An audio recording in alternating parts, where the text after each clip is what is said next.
अस्सलाम वालेकुम दोस्तों, उम्मीद है आप सब खैरियत से होंगे। इस पीडीएफ के अंदर हमने अब तक दो सवाल ऑलरेडी सॉल्व कर लिए हैं। आज हम तीसरा सवाल देखेंगे।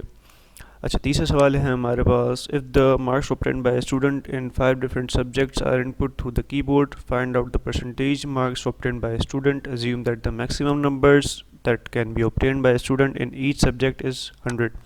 अच्छा, एज़ यूजुअल हम सवाल को ब्रेक कर देंगे डिफरेंट चंक्स में ताकि हमें आसानी से सॉल्व कर सके उसे। अच्छा, पहले हम यहाँ से लेकर यहाँ तक सॉल्व करते हैं। इसमें कह रहा है यूज़र से हमने 5 इनपुट लेने हैं जो कि 5 डिफरेंट सब्जेक्ट्स होंगे एक स्टूडेंट के।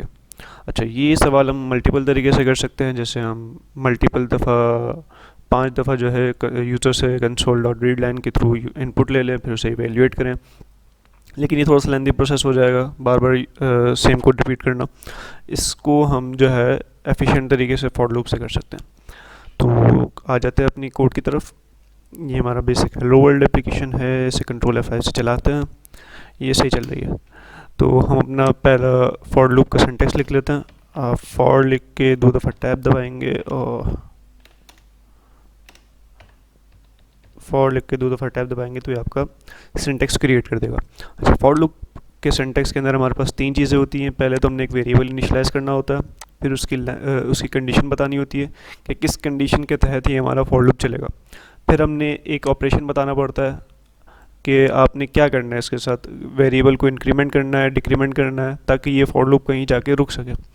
अच्छा, अब हमारी कंडीशन के मुताबिक हमें कितनी दफ़ा फॉर लूप चलाना है? 5 दफ़ा चलाना है। तो हम यहाँ पे लिख देंगे i is less than 5।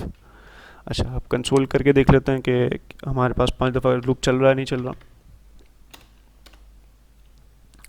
Dollar के बाद स्ट्रिंग में आप कर्ली ब्रैकेट में जो भी लिखेंगे वो इवेल्यूएट हो जाता है।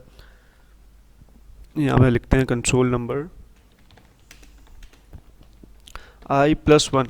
i+1 क्यों किया? क्योंकि हमने यहाँ पर इनिशलाइज़ किया एक वेरिएबल जिसका नाम i है, उसको 0 से किया है।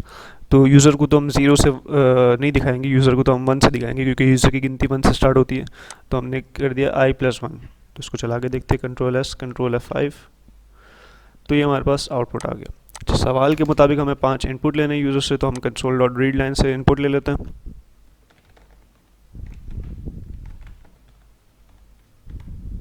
अच्छा, यूज़र से इनपुट तो ले लिया हमने, लेकिन अब हमें इसे किसी वेरिएबल में सेव करवाना है। अब यूज़र का इनपुट जो है डिफरेंट वेरिएबल में सेव करवाने से बेहतर है हम इसे एक एरे के अंदर सेव करवा दें। तो एक एरे बना देते हैं। अच्छा, हम एरे बनाएंगे फ्लोट की, क्योंकि अगर हमने इंटीजर की एरे बनाई, इंटीजर की भी बना सकते हैं, लेकिन अगर यूज़र ने फ्लोट ऐड कर दिया तो वो हमारा कोड ब्रेक हो जाएगा। इसके लिए हमें गार्ड ऑपरेटर लगाना पड़ता है, तो हम डायरेक्ट फ्लोट ही बना लेते हैं। फ्लोट होगी एक एरे हमारे पास जिसका नाम होगा मार्क्स। वो होगी हमारे पास न्यू फ्लोट की एरे जिसकी लेंथ होगी 5। अच्छा, अब हमने यहाँ पे 5 लिखा था और यहाँ पर हमने एक एरे बनाई है जिसकी लेंथ 5 है, तो हम इसको इजीली कह सकते हैं 5 की जगह पे मार्क्स डॉट लेंथ। अच्छा, अब हमने एरे बना दी, अब हम सेव करवा लेते हैं। हर इंडेक्स के ऊपर यूज़र का इनपुट सेव करवा देते हैं। अच्छा, अभी हमने पढ़ा कि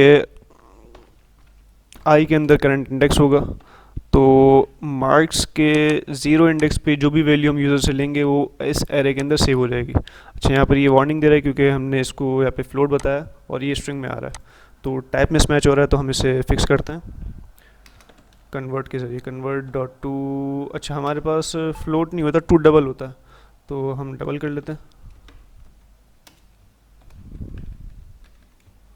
हमने टू डबल कर लिया, लेकिन हमने चूँकि ऊपर इस एरे को डिफाइन किया है एज अ फ्लोट, तो हमें इसको भी डबल में कन्वर्ट करना पड़ेगा।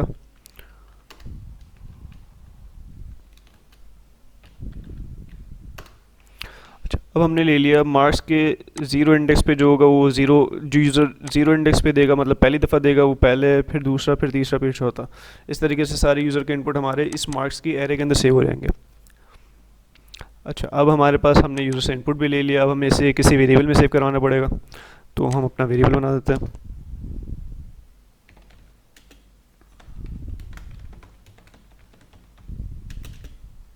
इनिशियली मार्क्स ऑब्टेन 0 होंगे, टर्मिनेटर लगाना है हमने यहाँ पे, और हर आइट्रेशन के बाद जो करंट वैल्यू होगी वो हम इसके अंदर सेव करवा देंगे। तो हम लिख देते हैं total marks equal plus equals to ये जो करंट हमारा एलिमेंट होगा मार्क्स का ith इंडेक्स।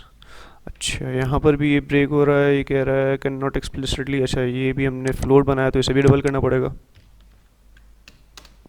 अच्छा, तो ये हमने टोटल मार्क्स ले लिए। अब हमने टोटल चूँकि परसेंटेज निकालनी है तो टोटल मार्क्स भी लेने पड़ेंगे। तो टोटल मार्क्स इसके कितने हो सकते हैं, 5 सब्जेक्ट के, हर मार्क्स में हर सब्जेक्ट में 100 होंगे, तो टोटल वो हो जाएंगे 500 मार्क्स हो जाएंगे।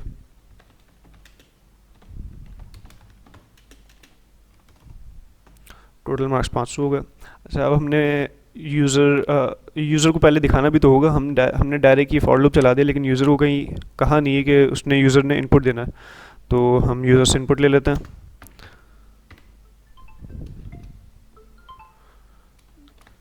Kindly add marks for subject i+1, और ये हम उसको इवेल्यूएट कर देते हैं। हम चला के देख लें हमारा कोड क्या चल रहा है। कंट्रोल F5 से हमने ऐड किया 20, 30, 40, तो ये सक्सेसफुली हमारा 5 दफ़ा लूप चल गया और हमने इनपुट दे दिया के लिए। अच्छा, अब हम सवाल की तरफ बढ़ते हैं। सवाल और हमसे क्या रिक्वायरमेंट मांग रहा है। अच्छा, इसने कहा कि 5 दफ़ा इनपुट लेना है, हमने ले लिया। फिर कह रहा है परसेंटेज निकालनी है। अच्छा भाई, परसेंटेज भी निकाल लेते हैं। अच्छा, परसेंटेज उसी तरीके से निकालेंगे रिवायती तरीके से। अच्छा, परसेंटेज की कैलकुलेशन हम कहाँ करेंगे, लूप से बाहर करेंगे। जो लूप के ब्रैकेट्स हैं उससे बाहर करेंगे, क्योंकि लूप के अंदर करेंगे तो वो कैलकुलेशन सही नहीं होगी हमारी।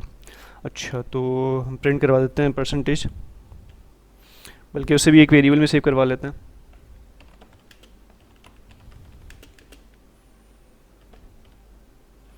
परसेंटेज के लिए टोटल मार्क्स ऑब्टेन को डिवाइड कर देंगे टोटल मार्क्स से, और फिर उसकी जो है मल्टीप्लाई कर देंगे 100 से, तो परसेंटेज आ जाएगी हमारे पास।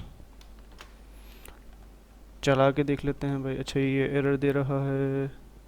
अच्छा भाई, हमें इसको भी डबल में करना पड़ेगा।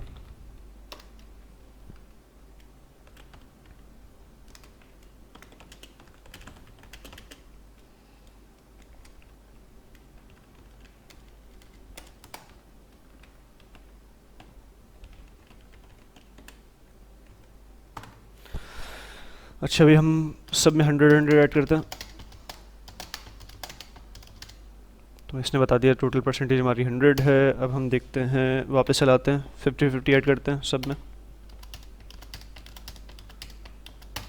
तो ये हमारी आ गई 50%। तो अच्छा, एक दफ़ा आप वापस रिव्यू कर लीजिएगा इस वीडियो को रिवाइंड करके। हमने क्या किया, हमने सिंपल सा एक एरे बनाया है जिसकी लेंथ हमने 5 रखी है। फिर हमने एक फॉर लूप चलाया। फॉर लूप के अंदर हमने क्या किया, मार्क्स की हर आइट्रेशन पे, मतलब ये फॉर लूप की हर आइट्रेशन पे हमने मार्क्स के एक इंडेक्स के ऊपर वैल्यू सेव करवाई है। अच्छा, वैल्यू सेव करवा के हमें फिर क्या करना था, हमें टोटल मार्क्स ऑब्टेन निकालने थे, तो हमने उसी वेरिएबल को यहाँ पे सेव करवा दिया। हम डायरेक्ट भी इसको सेव करवा सकते थे, लेकिन अच्छा तरीका है कि हम हर चीज़ को अलग अलग एक्सप्लिसिटली मेंशन करें। तो मार्क्स ऑब्टेन हमने ले लिए। फिर हमें टोटल मार्क्स चाहिए थे जो सवाल में ऑलरेडी गिवन थे। फिर हमने नॉर्मल परसेंटेज जैसे निकालते हैं वैसे निकाला। उम्मीद है आप सबको समझ आया होगा। Thank you very much.